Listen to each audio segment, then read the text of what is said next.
அதனால் இன்றைக்கி ஒருவேளை பாடுகள் கஷ்டங்கள் இருந்தாலும் கூட நீங்கள் ஒரு பழக்கத்தை வைத்து கொள்ளுங்கள். கர்த்தருக்கு காத்திருக்கிற ஒரு பழக்கம். எந்த சூழலிலும் கர்த்தருடைய முகத்தை நோக்கி பாருங்கள். அந்த வெளிச்சம் நமக்கு சந்தோஷத்தை கொடுக்கும். அவரை நோக்கி பாருங்கள், கர்த்தருக்கே காத்திருங்கள். ஏசாயா 40:31 சொல்கிறது, கர்த்தருக்கு காத்திருக்கிறவர்களோ புது பலன் அடைந்து கழுகுகளைப் போல செட்டைகளை அடித்து எழும்புவார்கள்.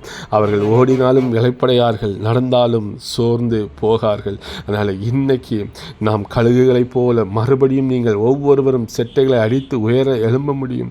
ஒருவேளை இன்னைக்கு ஒரு முடியாத ஒரு சூழல் இருக்கலாம், ஒரு பயமான ஒரு சூழல் இருக்கலாம், ஒரு கஷ்டமான ஒரு சூழல் இருக்கலாம், சோர்ந்து போகிற ஒரு நிலைமையில் நீங்கள் இருந்து கொண்டே இருக்கலாம்.